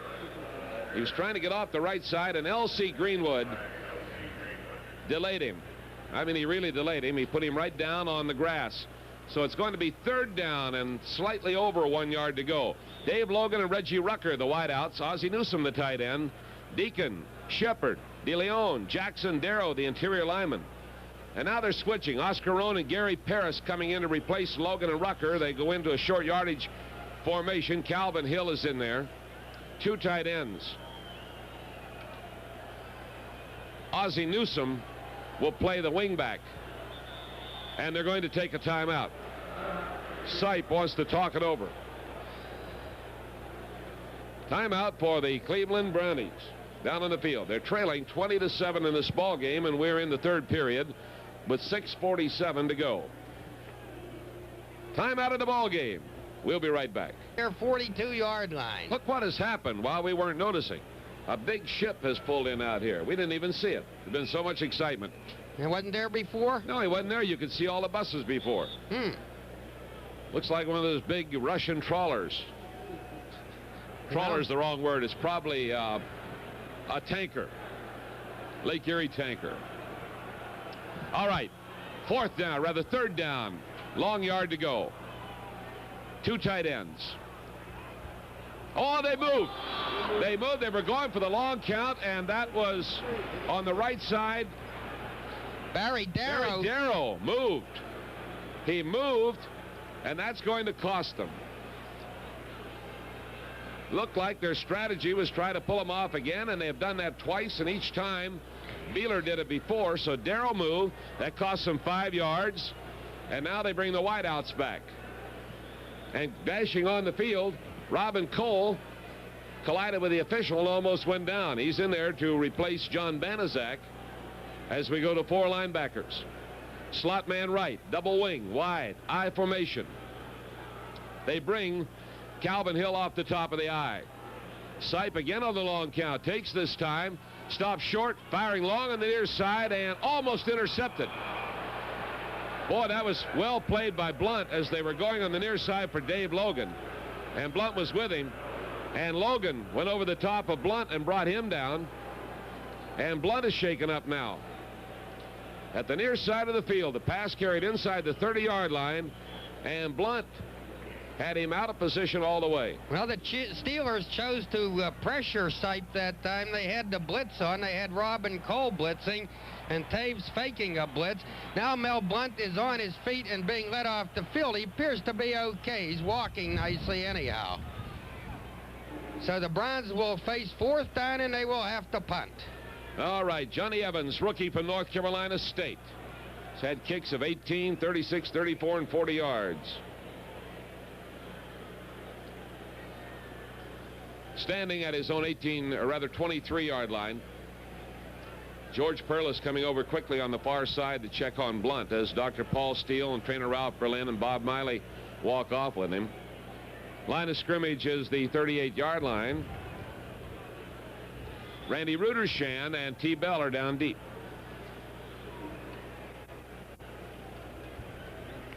Evans ready. The sun is out here at Cleveland. Steelers leading 20-7. There's the snap to Evans. They do not put a rush on him. He kicks an end-over-end one. Tough to handle. Down to the Steeler 32, inside the 30, and the Browns on it at the 29. An impossible kick to handle. A 33-yard punt. End-over-end. Now what have we got? Another bit of fisticuffs flaring up. Well, they didn't go to fisticuffs exactly, but they were about to, but it's quickly broken up. Pieces restored. So what do we measure? Bigger than the world. And I think that we in Pittsburgh should rise up. And when he comes there next Monday night, obviously he did this to draw attention. So let's show him that Pittsburgh will not take any of his stuff. My idea would be for everybody to bring their portable radios, and if we get permission, we would lead a cheer that goes, "We're fed up, Cosell. We love Pittsburgh." You mean like in that movie Network when everybody sticks his head out the window and yells, "I can't take it anymore," or something like that? Let me think on that. I've been looking for Captain Showbiz all day to get approval. Here's the handoff. Franco looking for an opening over the left side, doesn't find it. He goes down at the 42-yard line. Ridden down by Mac Mitchell and Gerald Irons. I just think and when they flash on the signboard, welcome to Cosell and all of his, whoever those guys are with him, then we could have everybody boo, and you and I would stand in the booth and lead the boo, you know. Let's show them that we do not appreciate him putting down Pittsburgh or the Panthers or the Steelers or anybody in the tri-state. Won't stand for it. Okay. Where are we? 2nd down, 7. Getting fired up again. Bradshaw, quick flip out to Swan, 29, up over the 30, the 35, and he's ridden out of bounds at the 40-yard line. Tony Peters corralled him and brought him out of bounds in front of the Cleveland Browns bench area. Swan lost his helmet in the process. Boy, he's a tough little guy. 1st down, Pittsburgh. And I believe Bradshaw is now at the 500 mark, 7 for 15. Right. So he's improving those stats. They're beginning to look a little more respectable. Mike Nixon of the Browns this week was saying he has arrived as a great, great quarterback. Mel Blount jammed his shoulder. He should be back in. 1st and 10 at the 40. Bradshaw calling the signals. Wide set in the backfield. Give to Franco, and he found the opening. He's down to the 45 and up to the 46-yard line. Jerry Shirk. Shirk is generally thought of as one of the finest defensive players in football. 9-year veteran from Oklahoma State.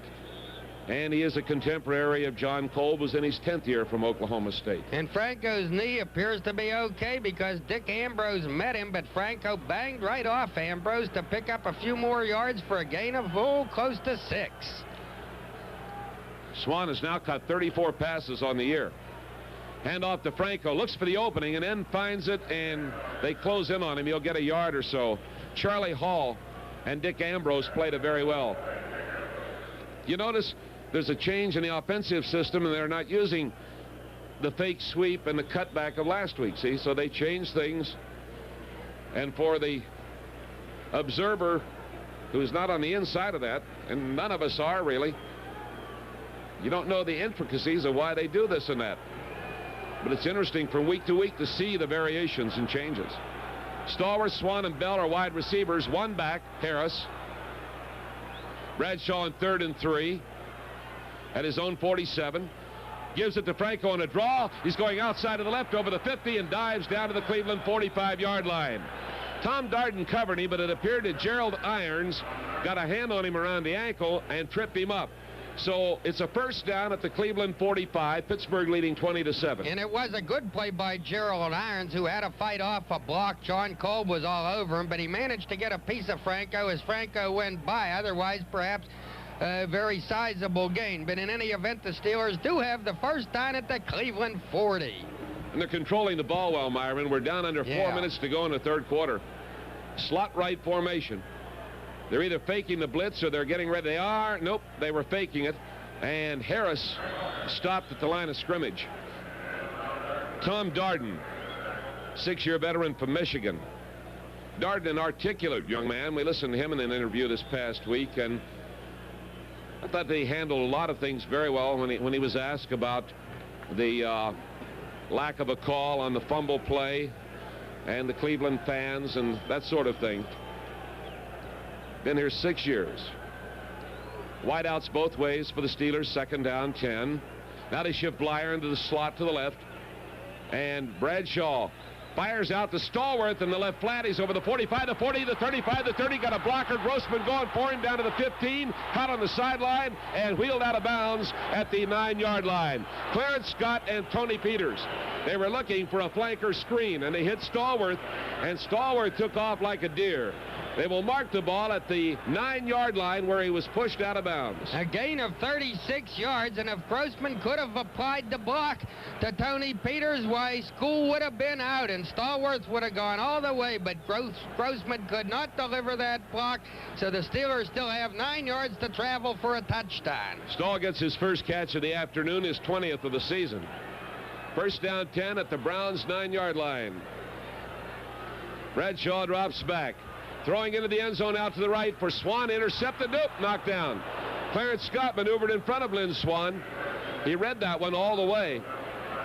And it looked as though he might make the interception. But he knocked it down, and it will be 2nd down, 9. Heck of a play by Swan preventing the interception because he had that ball in his mitts, and Swan knocked it out of his mitts.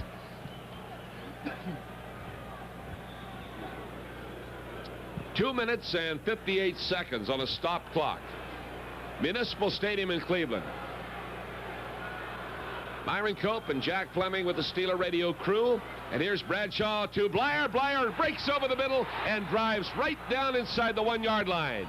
He hit the turf right near the goal line, and Tom Darden upended him. Boy, they opened a hole up. Davis, Webster, and Mullins in that territory. And Blyer skittered through there And the old Golden Domer took it right down to the goal line. You betcha that Steeler offensive line opened up a big hole for Rocky over the right side, and Darden was just barely able to block tackle him and send him flying, and he landed just inches short of that goal line. Steve Corson, Ted Peterson in there, two tight ends. Peterson to the left, Moon Mullins to the right, and Grossman is the wingback, and the give is to Blyer, and he slides off the right side, goes in standing up. They had knocked down Robert Jackson. They had knocked down Clarence Scott. He ran right over Scott into the end zone, and the Steelers are on the board again. Rocky Blyer from 1 yard out in a magnificent drive of 71 yards. The Steelers move to a 26-7 lead over the Cleveland Browns. Greg Colquitt holding. Girella going for the field goal at the goal to our right. Ball is down. Roy kicks it. It is good. Pittsburgh 27, the Cleveland Browns 7. And yet another long drive by that Steeler offense, which has been just amazing the way they have been able to control the football this year. That drive, as Jack told you, was 71 yards. Coming into this game, they had been averaging, get this, 64.7 yards a drive, and that's pretty, well, it's almost phenomenal. And it's such an important part of football when you can just watch that clock tick away while you've got your hands on the football and the other team is sitting there wondering when they're going to get on the attack. It's so important, and the Steelers have been doing that to one team and another this season.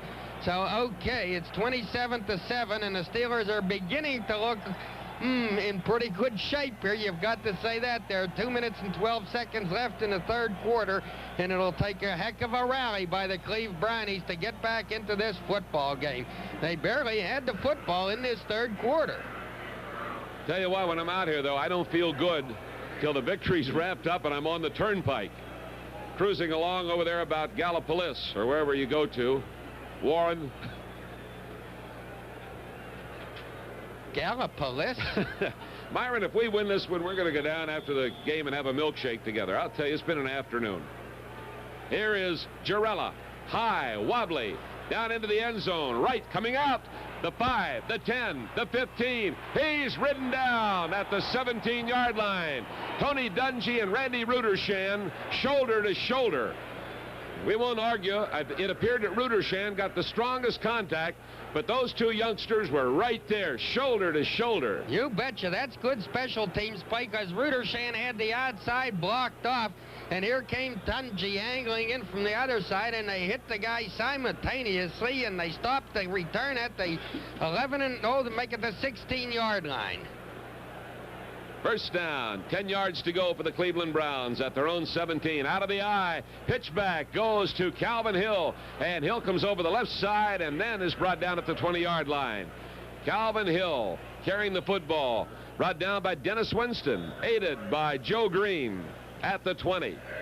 Gain of about 3 yards on the play, second down 7. Jack Ham playing again. Lambert out for the afternoon, not hurt, ejected.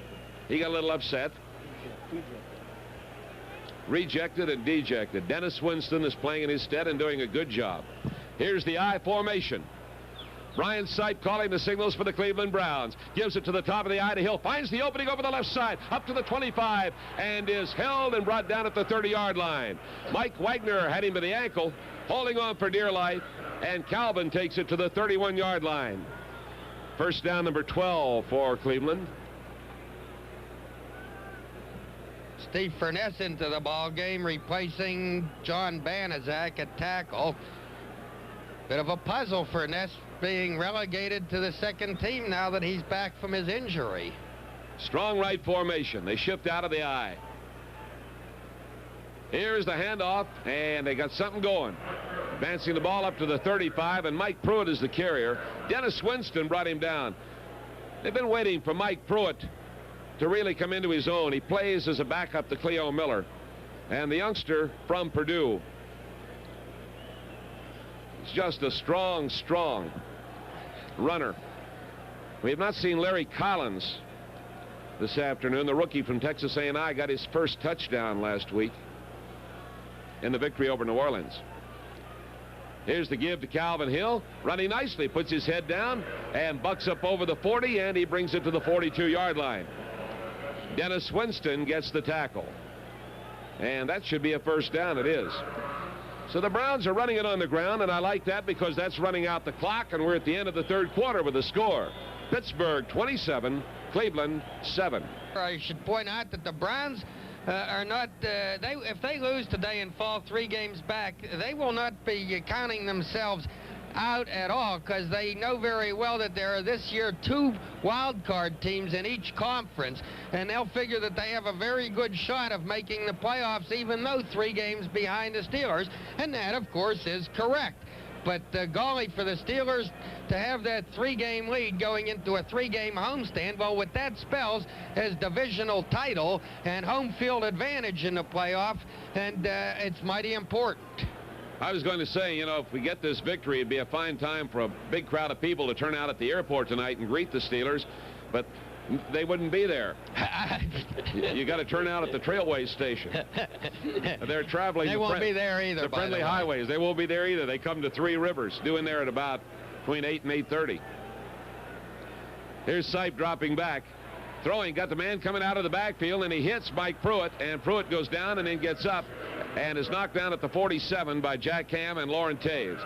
So they go to Pruitt coming out of the backfield, and they pick up 6 yards, 2nd down, and 4 yards to go. That is Sipe's, that's only his 2nd pass of the 2nd half.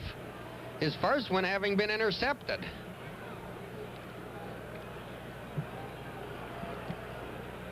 Sipe sets them in the I formation. 2nd down, 4. Shifts them out of the I. Wide set. Gives the ball to Mike Pruitt, trying to get outside of the left. He is corralled and ridden down at the 50 by Lauren Taves. Lauren Taves going after him. Taves shaken up now. Dennis Winston gave help on the play. And Robin Cole is up and alerted. And they're going to let Taves stay in there. Boy, oh boy, has he come on this year. He's taken a lot of abuse. Oh boy, he is. So many people are saying, I was wrong about Lauren Taves. Everybody's admitting it. He is a super young man. Strong right formation. The shift off of the I. Rucker is right. Logan is left. And the give is straight into the middle. And Mike, is that Mike Pruitt wiggling in there? He may have the first down. Looked as though he was stopped, and he gave it a fine second effort. Joe Green, Lauren Taves, Steve Furness. Mark it at the Pittsburgh 48. First down, Cleveland's 14. Let's look at him again. Greenwood, Green, Furness, and White up front. Furness, the 7-year veteran from Rhode Island, who was injured in the warm-up for the opening game of Buffalo when his ankle was stepped on. Sipe is back. Sipe throwing down the middle. Leaping catch by Ozzie Newsome, the Wizard of Oz, makes the great catch at the 31, and he's knocked down by Mike Wagner and Jack Ham. Boy, they have got a prospect there. 6'2", 225, and he goes up, and that is a 17-yard reception and a first down. Ozzie Newsome out of Alabama, #1 draft pick. And that was some kind of catch. You know who's playing good against the run today? The Mad Dog is Dwight White. He's playing a bang-up game against the run. 4-3 with the backer pulled up on each flank. Winston in the middle. Sipe goes back. They're not getting to him. Green almost had him. Fires, and it is incomplete. At the 17-yard line. The pass was to Mike Pruitt, and Lauren Taves hit him. The ball bounced up in the air and fell down incomplete, as Taves put a good strong hit on Pruitt. 21 passes thrown, 13 of them completed, many of them for short yardage. They've had 2 intercepted, one by Blunt, one by Wagner. Blunt getting his 2nd interception, and Mike his 1st of the season. Cleveland moving left to right in the final period at the Steeler 30-yard line. 12:25 to play in the ballgame. Pittsburgh leading 27-7. Here's Sipe looking, then throwing short down to the 25. Juggled there by Pruitt. I think he held on to it as he was hit behind. He juggled it long enough. He got no additional yardage. They give him the 24-yard line, and Taves came up and wrapped him at that point. So it's a 6-yard gainer. 2nd down, 3rd down and 4. 14th reception out of 22 passes, and Mike Pruitt has caught 2. Greg Pruitt has caught 1. All right, they split the tight end. They have Logan split left. It looked like Rucker started early. Here's Sipe throwing, and he overthrows Newsom.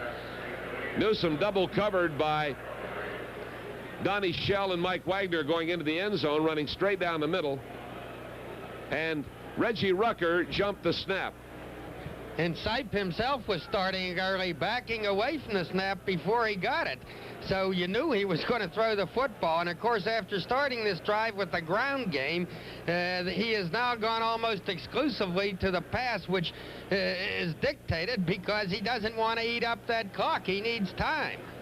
Pittsburgh apparently is going to decline the penalty. Illegal procedure. It is declined. So that will be an incomplete pass in the record book. 4th down and 4. Cleveland has no choice but to go for it at this point. At the Steeler 24-yard line. Sipe has his setbacks wide. Everybody's going downfield. Sipe whips it hard to the 18-yard line, caught by Cleo Miller. Came out of the backfield, made an abrupt cut in, and he has enough for the 1st down at the 19, penalty marker down. Tackle made by Dennis Dirt Winston. Here's the signal. Holding call against Pittsburgh. Defensive holding. Put the ball right where it is. They can either take it or leave it. It'll be a 1st down either way, right on the same spot. In fact, they're better off to decline to get extra inches, I think. Here's the signal. Defensive holding, and they do decline. So they get a completed pass. Their 15th. Miller caught it, and that is the 16th 1st down for the Browns at the Steeler 19. 27-7 in favor of Pittsburgh. 11:31 to play. Slot right formation. Sipe stays in the pocket, throws the end zone. Rucker is there, and he takes it for the touchdown. Rucker out beyond Donnie Shell, right at the post. And Reggie Rucker pulls it in on a 19-yard strike. Brian Sipe to Reggie Rucker. Well, Rucker has not been a big factor in the ball game to this point. He had caught 1 pass earlier. But he is tough. The Steelers will tell you that. 6-year veteran from Oklahoma. And that time the Browns sent not only Reggie Rucker, but Keith Wright as well toward the post. Right, they were coming in together. Yeah, and Shell was having to cover Rucker, wasn't able to do it as Johnson had Keith Wright. So here comes the extra point attempt. Rucker's 19th catch and his 4th touchdown catch. Extra point try by Don Cockcroft is good. So the Steeler lead stands at 27-14, and we'll be right back. Larry Anderson is down deep. Cockcroft has it teed up at the 35. He'll kick off left to right. The sun shining brightly. Here comes Cockcroft, and it sails downfield, and Anderson chases after it on a high bounce at the 4. And he's up over the 10, trying to get outside. 2 men after him. Now a whole bunch have him at the 15. Down he comes. Ricky Jones on the hit. They're trying to uncover Larry. And there he is at the 15-yard line. Also underneath Ricky Peacher. Peacher has been another very consistent force on the coverage this afternoon for the Cleveland Browns. Now you've got to take the football and move it. Harris and Blyer are the running backs. Bradshaw with Swan and Stallworth wide. Gives it to Rocky. Had the hole over the left side, and it closed up quickly. Gerald Irons and Tony Peters saw what was developing. And they read it and closed in on Blyer at the 17. 2-yard gain, 2nd down 8. And if Rocky could have cut inside quickly, he might have made some good yardage, but he doesn't have that quick cutting ability that Franco Harris has, and of course few people do. 2nd down, 8 yards to go. Pittsburgh at its own 17-yard line. Stallworth to the near side, Swan to the far side. Swan's the flanker. Wide set in the backfield. Here's Bradshaw to Harris. Harris cuts inside a block, comes up over the 20 and goes down at the 22-yard line. Franco Harris on a tackle by Gerald Irons and Tom Darden. Gerald Irons, 6'2", 230, plays the right side linebacker position for the Brownies. Blyer goes off the field, and T. Bell comes back as the 3rd wide receiver. 3rd down and 3. And the crowd coming alive. This time Swan to the right, Stallworth slotted to the right, Bell to the left. Franco single setback. Here's Bradshaw back there, looking, throwing, and it's incomplete. Stallworth went down and over. Tony Peters diving in front of him. Would have liked to have had the interception. It's an incomplete pass, and now punting time. Peters was playing the interception, I do believe. Bradshaw has not thrown one today. He threw only 5 in the first 6 games. That's terrific. And this has hurt the Browns. They haven't been able to get that turnover. It's frustrating to you when the guy simply is throwing no interceptions. Craig Colquitt standing at his own 9-yard line. The punt will carry right to left. Keith Wright is deep. Here's Colquitt. They do not give him a rush. Hangs it up in the wind, angling to the near side at the 37. Pulled in by Wright. He's over the 40. Caught by the jersey and slammed down by Randy Rudershan at the 43.5-yard line. 42-yard punt. And Rudershan grabbed him by the shoulders and whipped him down to the turf. Cleveland has the football. And Steelers football continues after this timeout. Well, the Philadelphia Eagles have upset the Washington Redskins 17-10. The Redskins had been one of the league's 3 undefeated teams. And I see that Buffalo is out in front of the Houston Oilers at the halftime, 10-7. Green Bay 35, Seattle 28. Seattle coming back. That's in the 4th quarter. St. Louis in the 3rd period, leading the Dallas Cowboys 14-7. Would you ever have believed that? Bud Wilkinson making a comeback. 1st down, 10 Cleveland at its own 43. 3 wideouts, including the tight end. Sipes pass blocked. Joe Green, I believe. Shoulder to shoulder with Steve Furness. They were in there, and up went the arm and down with the ball. I couldn't see which one of them got it, but one of them did. You're right. They were both on top of Sipes, and this is a critical stage of the game for the Steeler defense. Sure, the Steelers got a nice 13-point lead, but of course simple mathematics tell you that the Browns need 2 touchdowns to win this ball game, and they've got 9 minutes and 37 seconds. That's enough time, so this is an important Steeler defensive stand. All right, the defense is set. 4 down linemen. Taves is picking up the wide out to the far side. Sipe drops back. Screen pass to the left, pulled in by Cleo Miller over the 40, the 45, flag down, 50, and to the Steeler 47.5-yard line. L.C. Greenwood was clipped, and he is injured. Robert Jackson was the guy who did the clipping, the pulling guard. L.C. now up on his feet.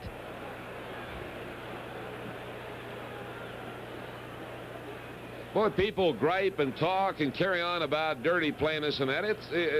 It's not dirty play, it's just intense play, and you see it in any game on either side. The Browns have thrown a couple of good clips. Who did they get early? They got Jack Ham, knocked him out of the game for a while. From the 43, they're marking off 15 yards, a personal foul clipping back to the 28-yard line. And that's a critical error on the part of the Browns.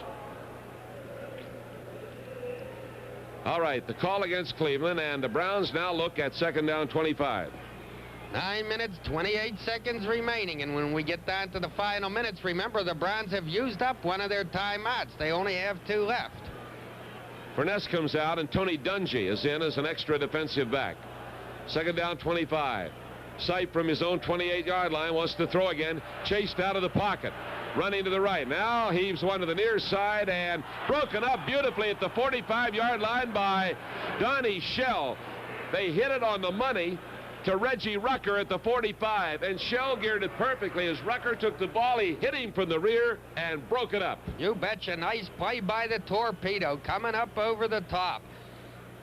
So the Browns, third down and 25 yards to go. Big play. You know, if you can shut them off here and make them punt and then get good field position after the punt, then you got them with the horns for the moment. You betcha. You betcha. All right, Sipe with wideouts both ways. He has Newsom split out about 4 yards. Sipe is back there. He's got time. Green fighting to get to him. Now Sipe comes out of the pocket. Now he's running around back to the left. He's still looking, throwing downfield, and it is caught by Rucker coming back near the 50. Runs all the way back to the 46 and is knocked down. Wowee. Reggie Rucker was floating around. Somebody made a play, but the ball couldn't reach it. He caught it at the 50, came back, and Dennis Winston and Jack Ham knocked him down at the Cleveland 46.5-yard line. He was close to making those sticks where he caught the football, but he came back the other way, so he misses the first down by 7 yards, and it's fourth down with the Browns presumably. Well, I don't know. No, they're not going to punt. Fourth down and 6. They're going to go for it. Dungy goes off the field. Furness is back. All right, Rucker is back there. Here comes LC trying to get to him, and he fires downfield, and it is incomplete at the 30-yard line. Ozzie Newsom on a diving try covered by Lauren Taves could not control the ball. Incomplete. Exactly. He had that football, but he was juggling it, and Taves took him out from under it. Taves gave him a big hit, and he should have been caught. And the Browns would have really been in scoring 25-yard line, but as it is, they turn the ball over to Steelers at the Cleveland 47, and we'll be right back. Behaving pretty well. Great field position. Got a football game resuming down there at the 47-yard line in Cleveland territory. The Steelers take it over after the fourth down play failed. Bradshaw giving it to Blyer, finds the opening and slides through there and is brought down by Jerry Shirk around the ankles at the Cleveland 42-yard line. So he gains about 4 yards, second down and 6. Our next broadcast a week from Monday night, Houston. So as we said, I'd like you to bring your radios out that night and see if we can get something going this next week. If we don't, we'll just wave at you. You'll be fired up, won't you, Myron? Ah, you betcha. Wideouts both ways. Bradshaw, quick flip out to Swan at the 45. He's over the 40, the 35, and out of bounds on the far side of the field. Tony Peters made the play. Randy Grossman gave him an outstanding block out there that sprung him for the yardage. Also, Ray Penny. It was a two-man screen. They were 2 against 2. They both did their job. The play picks up the first down at the Cleveland 32-yard line. Put these Browns away, will you? That's the ticket right now. Put them away. Swan's 35th catch of the season. Bradshaw's now 9 for 19 in our unofficial figures. Blyer's in a close slot on the left side in a wing position. Quick flip comes out to Stallworth. Screen forms. He's over the 30, the 25, the 20 on his own. Cuts across the 15. He's to the 5. Touchdown, Pittsburgh. A flanker screen to the left side. Stallworth using that screen. Down below, Webster shakes hands with Sam Davis. And those were the guys that figured they sprung him. And then he angled to the far side. He had Swan coming over to give him a block if he needed it. He didn't need it. Touchdown, Steelers. Oh, and what a nice move Stallworth made on Clarence Scott. Left him falling on his face in the infield dirt as Scott came up to attempt a tackle. The Steelers hitting the screen to the right side, then coming right back with it on the next play and hitting it to the left side. Stallworth is tough when he's got that football. A difficult guy to bring down. It's now 33-14. The ball is down. Jarella kicks it. It is good. 34-14. And there will be merry folks driving the turnpike tonight back to Pittsburgh. All the merrier if they happen to be giving the well, never mind that, Cope. The Steelers are home free. I would think it's fair to say, with a 20-point lead, 34-14, 7.5 minutes remaining in the ball game. That was nifty strategy on the Steelers' part. They just came right back at the Browns with that same screen pass that they had thrown to the other side on the previous play. And when you can shake that Stallworth loose in the secondary, he's not only an elusive and swift man, but he is also a guy who bounces off tackles. He's not easy to bring down at all. So it was a 22-yard touchdown pass. Terry Bradshaw to John Stallworth, and Bradshaw is having another splendid day. Franco Harris now has what? Oh, what are you pointing out to me, Lou? 32 yards. Oh, the touchdown pass was 32 yards? I'm sorry, I said 22. Okay, it's still good for 6 points. 7 counting the extra point.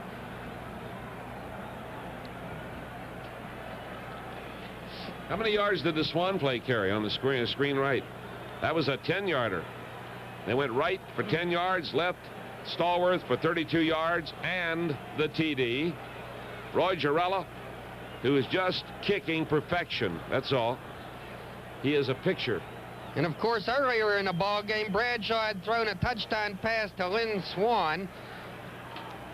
So he's in with 2 touchdown passes today, and he keeps destroying enemy secondaries. Right to left. Here is Girella kicking it. Down to the 8. Here comes Keith Wright. Out over the 20, the 25. Runs into trouble at the 30 and sinks down to the turf. Well, by golly, Robin Cole came up with a football. Cole started running. He was whistled down. He did a little dance. Now Cole is upset. He can't afford to get thrown out. Cole turned around to talk to somebody and had his hands on the official's back. The official was bending over to pick up the ball. And Robin was leaning on him like he was leaning on a table at a board of directors meeting. Mark Miller is on. The rookie from Bowling Green. Vitigliano is going to try a new combination.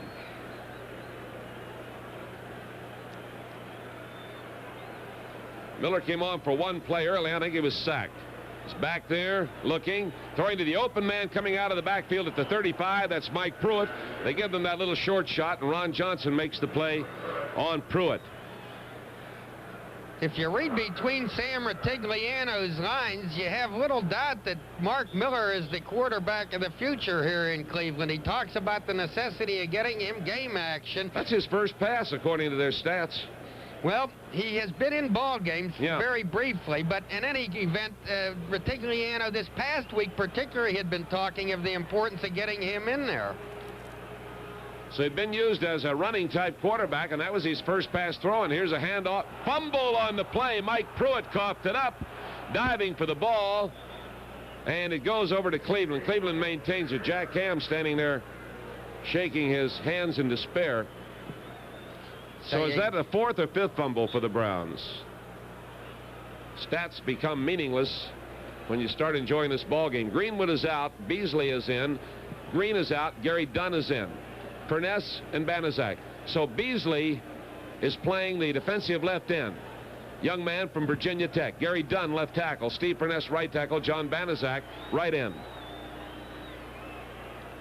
And we've got Mark Miller rolling left, looking, throwing. There's Rucker at Pittsburgh 35. Takes it, breaks a tackle, running to his right, back to his left, and is brought down at the 32.5-yard line on a tackle by Mike Wagner. Dennis Winston had a shot at him. Wow. Winston had a shot, and Wagner brought him down at the still ever senses. Let's pause for Pittsburgh, all 50 W. Who was used sparingly in the first half, caught 1 pass. He's added 3 in the second half. He's got 4 completions. And Mark Miller is back. Now he's running. Look out, the 35, the 30, heading for the sideline and out of bounds at the 26-yard line. Mel Blunt on the coverage over there.